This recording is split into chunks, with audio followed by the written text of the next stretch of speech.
In today's video, I'm going to teach you how to embed Power BI in Confluence. We'll go from installing the Power BI app in Confluence to placing a live report on a page your team can view. Before we start, make sure you can access Confluence and Power BI in your organization. If you don't have permission to install apps, you can still follow along and ask your site admin to complete the install step. Have a Power BI report URL ready from the Power BI service. First, open Confluence in your browser. From the top navigation, click Apps. In the panel that opens, choose Explore More Apps to go to the Marketplace. In the search bar, type Power BI. You'll see several results. Look for the listing that integrates Power BI with Confluence, often called Power BI for Confluence or similar.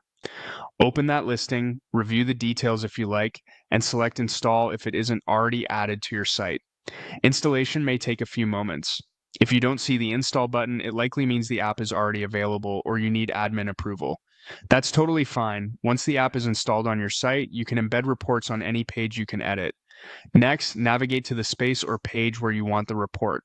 Open it and click Edit to switch into the Confluence editor. In the editor, press the / key to open the macro menu. Start typing Power BI, then choose Microsoft Power BI to insert the macro. In the configuration panel, paste the Power BI URL for the report or dashboard you need. Use the link from Share in the Power BI service so it targets the right item and respects your organization's security. Viewers still need permission in Power BI to see the content. The Confluence app doesn't bypass access controls. If the preview doesn't load, double-check the URL, make sure you're signed into Power BI in the same browser, and confirm the report isn't restricted to an audience that excludes your team. Once the URL is recognized, you'll see a preview in the editor, which lets you confirm you've selected the right report before continuing. And that's the flow. Open Confluence, add the app, edit your page, insert the Microsoft Power BI macro, and paste the report URL to embed live interactive analytics where your team already collaborates.